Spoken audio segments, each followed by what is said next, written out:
Okay, welcome to the Director's Cut, where we have April 2022 production information. Just a reminder that if you have any questions, there is that Q&A option for those of you who are attending online. Please feel free to put any questions in there, and then we'll try and ask those as we can.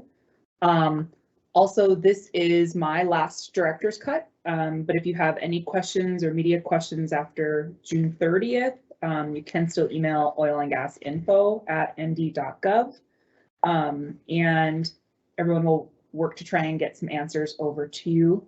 We will still open the mail and answer the phone. Good. Yeah, that's always what you hope. The world will continue to turn, so which I'm always glad to hear. But I will pass it over to Lynn for Director's Cut. Thank you, Katie. And we're not excited about seeing you leave, but we wish you well. So thank you all for joining us for April's numbers, our June Director's Cut update. When you look at production, only one word comes to mind, and that is wow. 20% drop. And of course, that is entirely due to back-to-back blizzards that we experienced in April. I took a look back in history, and there's only twice that we've had a drop that large. In October of 1980, when OPEC and the Iranian Revolution hit the markets, we dropped 14% in oil production. That's when the price collapse happened after those 1980 announcements. And then in May of 2020, when COVID came around, it dropped 30%. That's the only two times in history that we even came close to the double blizzards. So they are not fun. Interesting, and Justin may be able to expand on this. I may be putting him in a spot, but our two largest natural gas processing operators went to zero for the first time in their entire history. So both of our largest natural gas processors had zero natural gas flowing through their system during that second blizzard for a period of several days. And that is remarkable.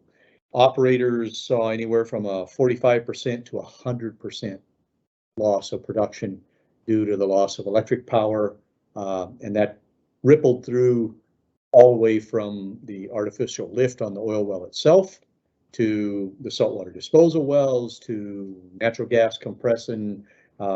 Everything was down, and so some operators saw 100% of their production go down, others around 45%. So very, very serious consequences.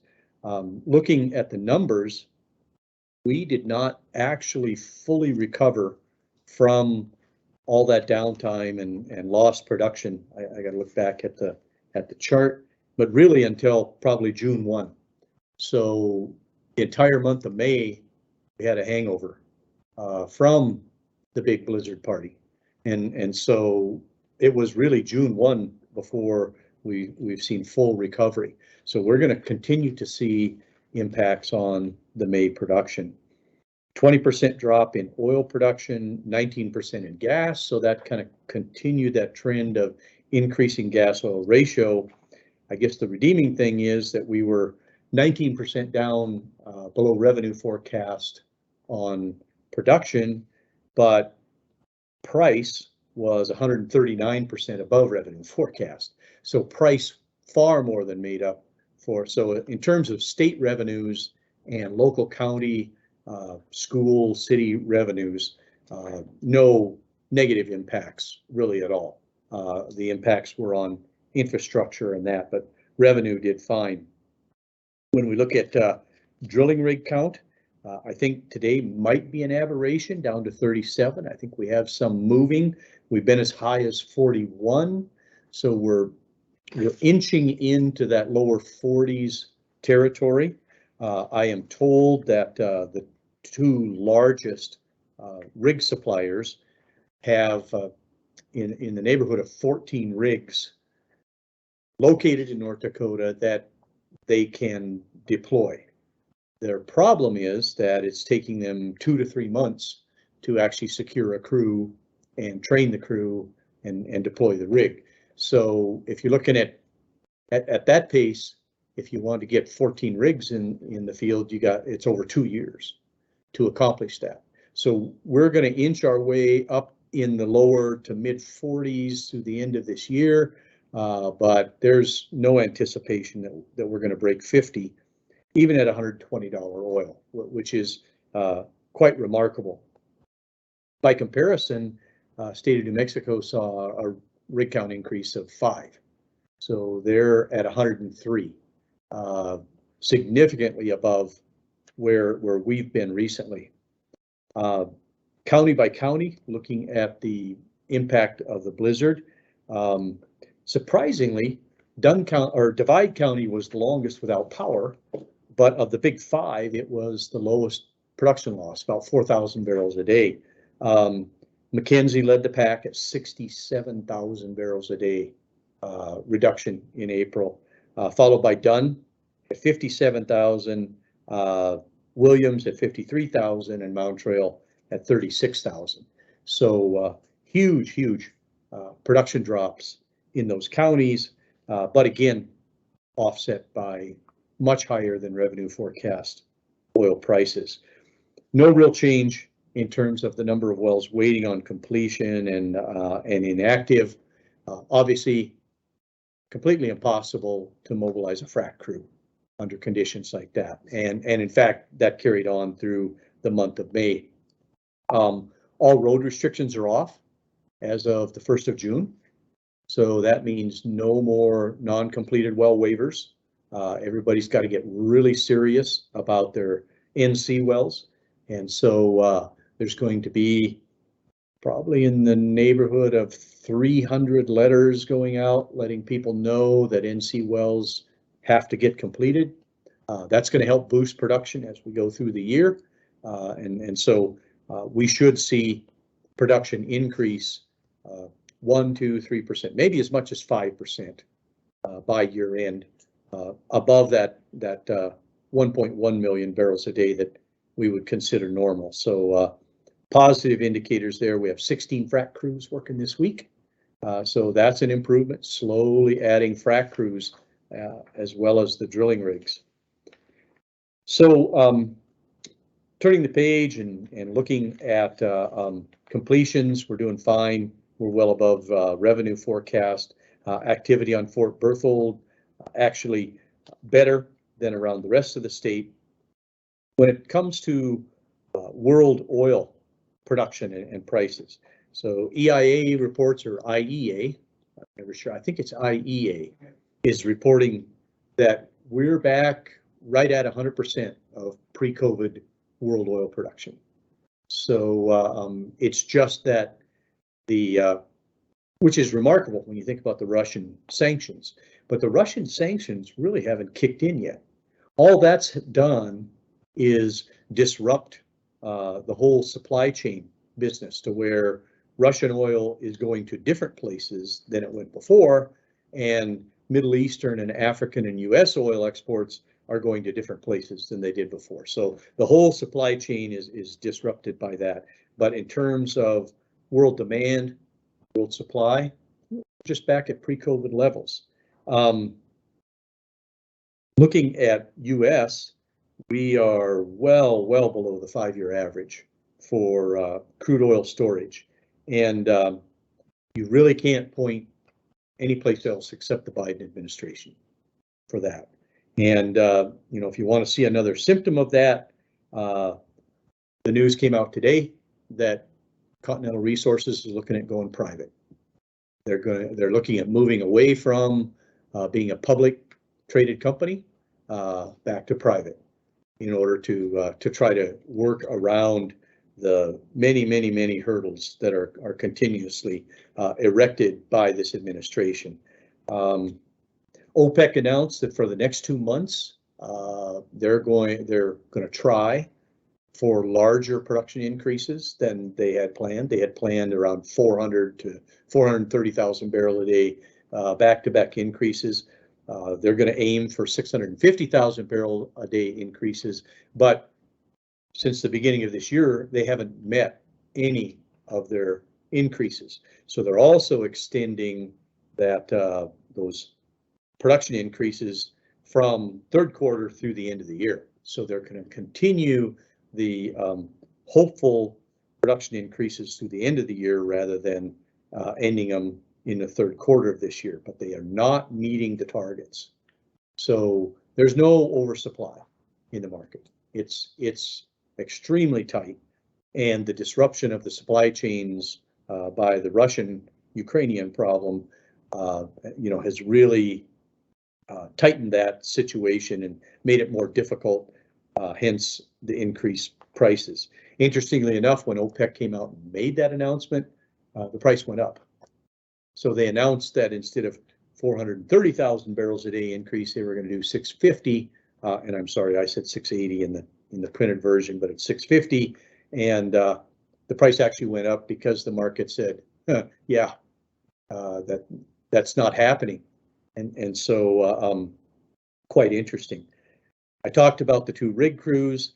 You turn the page and you look at the natural gas story. Again, you just gotta say, wow, we have not seen these kind of natural gas prices since the 3-year time period between August of 2005 and July of 2008, when we were rolling our way into an economic meltdown. You know what happened after 2008. And so we're looking, I'm looking at the oil prices and I'm looking at the natural gas prices, and I'm telling you that there's no relief in sight on your energy bills, whether it's at the gas station or at the furnace, at the meter, at the decatherms. No, the supplies are just too tight. The prices are just too high. So we're in a situation where if you put an MCF of gas on northern border at Watford City, you're going to get paid roughly $9 per 1,000 cubic feet. And just a couple of years ago, that was $2. So it's just incredible, the increases in price. We haven't seen this, like I said, since 2008. So it's been 14 years since we've been here. And that lasted for 3 years, 36 months. Okay, so no near-term relief. I think, long-term we can work our way out of this because the U.S. has abundant energy supplies, and we're seeing a lot of shuffling of the deck in terms of supplies and demand. As far as gas capture, we stayed in the zone. It dropped just 1%, and the issues are in the same place as the issues were before. The focus area is that Fort Fee area of Fort Berthold and the Charleston area, where we're below the 91%. Same fields, but there's good news coming. This month, there is planned a connection between Robinson Lake and Sanderson. So gas will be traveling all the way from south of Stanley to west of Trenton in order to get processed. And that will help relieve that issue significantly. After the pain of the August turnaround, Robinson Lake, they're going to have more capacity. So that will help us as well. So there's a lot of things happening north of the river. They're just not happening right now. But there's better news on the horizon. I think the other good news, when we look at Twin Buttes, for example, is that Rimrock just announced a sale to Devon. So producing assets are going to get consolidated down in that Twin Buttes area. And Devon is working with Crestwood. They've identified 2 options to gather the gas and get it out of Twin Buttes. So if one or the other of those, $8 gas really helps in terms of investment there. One or the other of those is expected to break free and actually get construction started by the end of this year. So we're going to see better numbers coming out of Big Bend, Deepwater Creek Bay, and Twin Buttes by the end of this year. Charleston, not so much. We're dealing with the U.S. Forest Service, and you know how fast tree rings grow. So it's a slow pace. Last thing I really want to talk about, and then we'll go to Q&A, is the lease sale. Hey, We're scheduled to have one June 28th for 1 hour. 15 North Dakota tracks totaling about one section, less than 1% of the acres that are ready for auction, up for auction, but having one is better than none, I guess. So we are scheduled to have a lease auction on 15 North Dakota tracks, about 650 acres. Not one of the high priority tracks, the ones that operators have told us that they've been in front of us getting spacing and putting together drilling plans for what we call the high priority tracks, which is over 2,000 acres. Not one of those is on this lease sale list. In fact, none of the high priority tracks appear to be on any future lists. So still an enormous concern, and we're still trying to work with the federal courts to make sure that this ball gets rolling again. So we'll see how that goes. But very, very disappointing to see what's coming out there. None of the other federal stuff has really resolved itself. We still have litigation issues with the BLM and the EPA. And we continue to see fallout from the pandemic and the low prices in terms of bankruptcies and that sort of thing. And that was a very common theme amongst all the states. One last comment from the federal government. We were supposed to get word on our IIJA grant application that was supposed to come yesterday. We did have a phone call with Department of Interior, and they said they're working on it. So they've got our numbers, and we're waiting to hear what breaks loose there. But that will finish up all the reclamation work that was left over from the CARES Act project, and add, I think, somewhere in the neighborhood of another 101 orphan wells to what gets plugged and reclaimed. So with that, we'll stop and take questions. Did I ramble enough? No, it was just enough. Just enough. Any questions in the room? So if I've got this correct, you are seeing a rebound once the effects of the blizzard finally work their way through the system. Yeah, so the question was, are we seeing a rebound once the effects of the double blizzard work their way through the system? And yes, so as of the 1st of June, we think we're back to normal at the 1.1 million barrels a day. We have the capacity to see somewhere between a 2 and 5% increase in that. And it appears that the will is there, the prices are there. So we do expect to exit 2022 well above where we entered, above that 1.1 million barrels a day. Maybe pushing that 1.2 million barrels a day number. Did you mention how many duck wells? Those, yes, I did. Well, I didn't mention the number. I just said no real change. No. 494. Interestingly enough, a third of those belong to one operator. And we had that operator in the room here a week ago and talked to them about all their non-completed well waivers going away and the fact that they probably need more frac crews than what they're budgeting and planning for. So that they're going to have to kick it into high gear.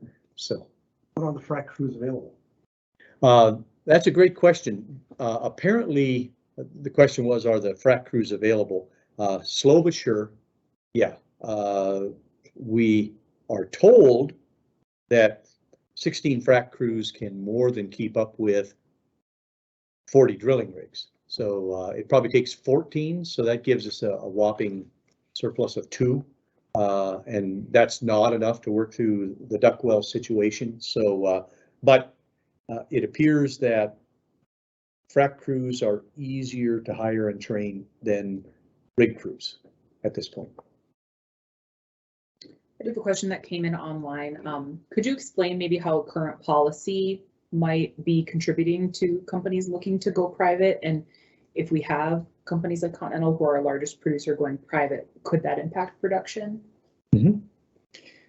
Yeah, so the policies that seem to be impacting this are the SEC requirements that you have to have like this incredible ESG thing built into your stock portfolio, and you have to report it. And so that's probably the biggest one that is pushing companies to want to go private and get out of the public investment realm, because those SEC requirements are very draconian and very difficult to meet. It's also driving public investment out of the oil and gas area. And the banking community has been under a tremendous amount of pressure from this administration to get out of the fossil fuel business. So those are probably number one and number two, SEC and the banking industry. So what was the second part of that question? How could moving from private or into private affect production? Sure. So I'll give an example. Our private investment operators, our privately funded operators, are back at pre-pandemic drilling and fracking and completion levels. Our public invested companies, our publicly traded companies, are at about half of what they were pre-pandemic. So yes, absolutely, going private appears to have opened the door to better leveraging your cash flow, to private venture capital, to less scrutiny from the administration. And that factor, if we see more of that, and so this was a really interesting move. If we see more of that, I think we could see more rapid production growth. I was talking to the publicly traded companies. They were all telling us over the last few months that production would be flat to 1% in terms of 2022. Privately traded companies, much more optimistic. So the answer would be yes, and I think it's borne out in what we've seen in the rig count. Thank you. Any other questions? No. Thanks, everyone. Over to Justin.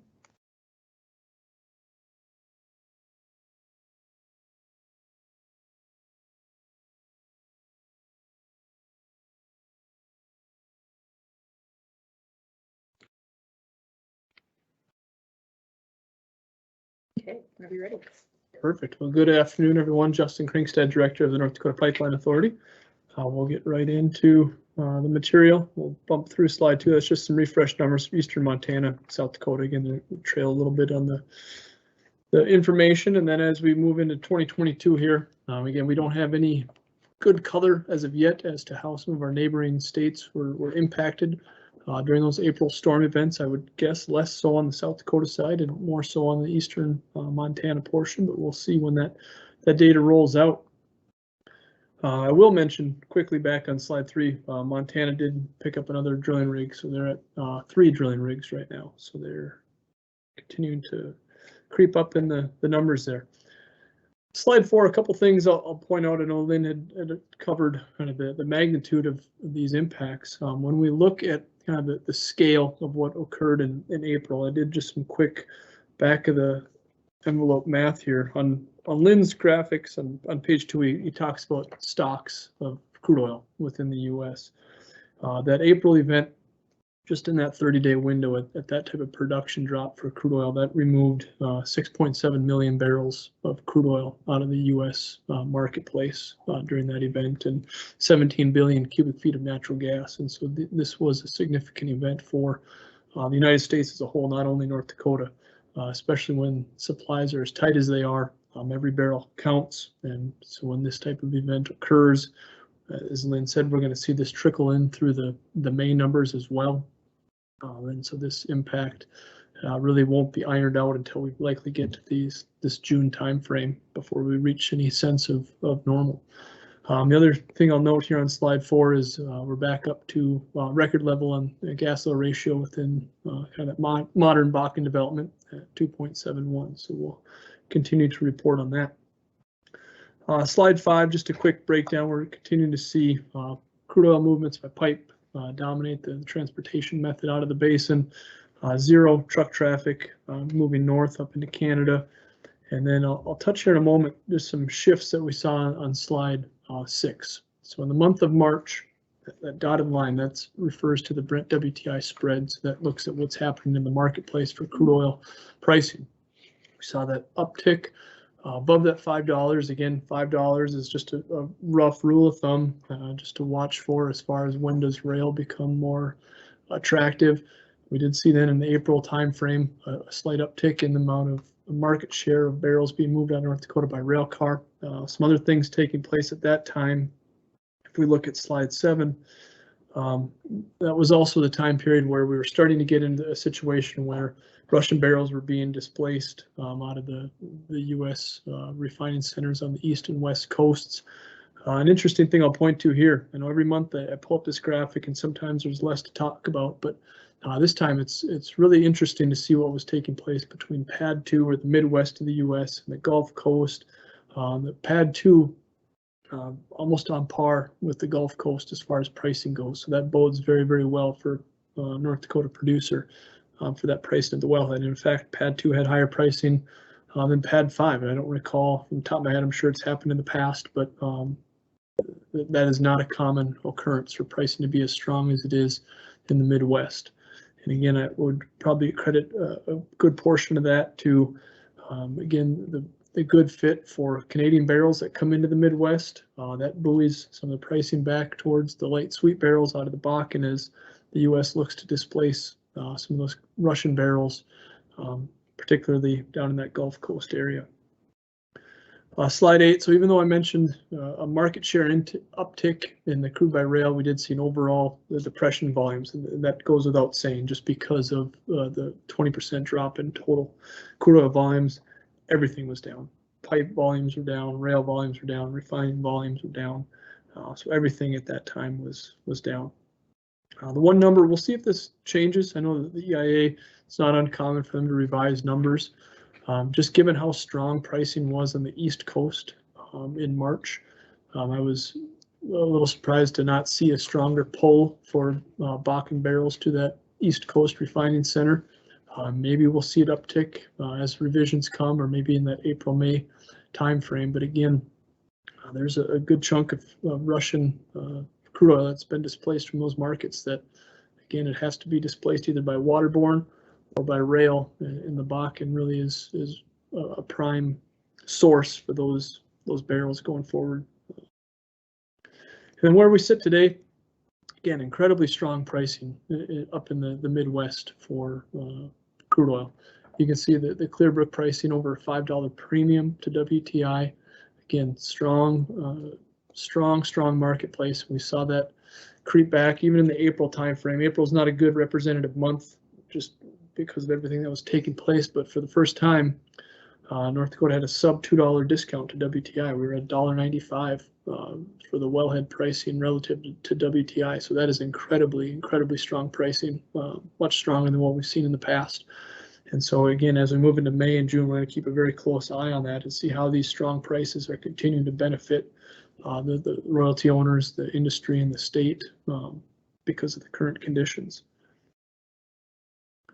Again, not much to talk about on the truck rail movements in or out. Fairly steady on those volumes coming through North Dakota, and some of those barrels stopping and getting on our pipeline systems, but also a good chunk of that just being rail traffic on its way through. And then slide 12. This was another one that was very encouraging to see with everything that was taking place in the month of April in regards to gas capture to stay as strong as it was at 94% capture or 6% flaring, with the amount of plants that were down, compressor stations, infrastructure that was challenged, to see the industry stay as strong as they did on that gas capture goal was very encouraging. And again, when we look at how this has been trending, it's still within normal. We didn't see any major deviation in gas capture. We did have major outages at all of the key gas processing centers around western North Dakota. As power was restored, again, the efforts were there to get that brought online as quickly as possible, but it's one thing to have power at the plant, but if you don't have power at the compressors or at the wellhead, all of the challenges that go with it. So it took quite a while to get those facilities back up and rolling, and then to have reliable power. That was another comment that I'd heard out there was we may have power now, but we don't know if it's going to be shut off again later this afternoon or tomorrow. So we can't really get rolling with the fear that, you know, as power is as fragile as it was, they had to delay some of those facilities being brought back online. And then, as we would expect, the number of new wells producing and selling gas in April depressed numbers, but again, just given the conditions, that it was not surprising at all. EIA has made a slight uptick in some of their short-term oil price outlook. They're exiting the year for December 2023 at right around $93, so that's up just slightly from their May outlook. So they're continuing to see strength for, again, the next 18 to 24 months. So as Lynn alluded to, it's the market is incredibly tight with very little relief in sight. And then gas production, no major changes here. We still have an incredible need for additional gas capture infrastructure, continuing to work on those solutions with companies. And I would expect that probably within the next number of months to later this year, we'll start to have some more details to discuss on that. And then on the interstate gas pipeline systems, again, we're continuing to now see that as production's been ramping back up, seeing, again, we're returning to that market share balance of heavy northern border flows coming from North Dakota versus less Canadian volumes on that system as it moves through North Dakota. And the BTU numbers, they have been creeping up slightly, still below that 1100 threshold that we've talked about now for a couple of years. So we'll keep a close eye on that. The key thing there is ethane pricing. Ethane prices are very, very strong right now. So there is an incentive for gas processors in North Dakota to pull that ethane out if they're capable and move that out on our Y-grade pipeline systems in order to, again, capture the current high market prices for those natural gas liquids. So with that, Katie, I'd wrap up and I'd be glad to answer any questions. Perfect. Any questions in there? Have you been hearing industry talk at all about the from the Southwest Power Pool and also from MISO that there might be rolling blackouts again this summer? Good question. So the question was on what is the power outlook in that near term? Are there? I haven't heard directly from the companies themselves. I've heard other high-level chatter about it, but that's a very good question and something that I will try and talk with folks about. So. And I think we touched on this, the Bridger pipeline, which got approved by the Public Service Commission. How is that going to affect things? Yep. So the South Bend pipeline, the question was about the South Bend that went through the North Dakota PSC. The goal of that is to move crude oil from Johnson's Corner down to Baker, Montana, and then from Baker, Montana south, there's existing pipe capacity. So that will allow congestion that does occur in that McKenzie County, our #1 producing county, another market outlet going down to Guernsey and then down to Cushing.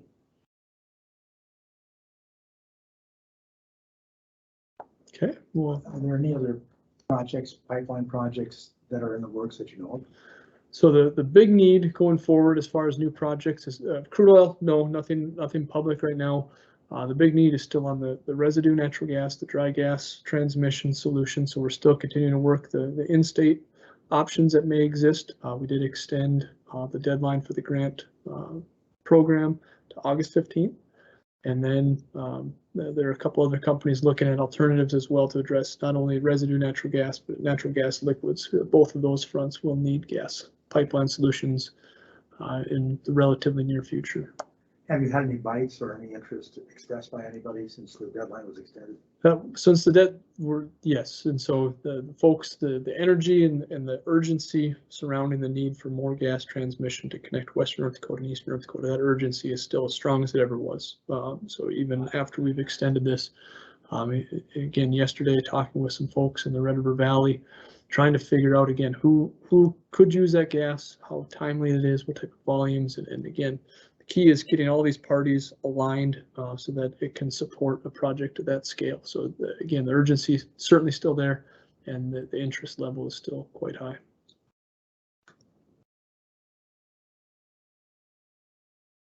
Okay, well, thank you all.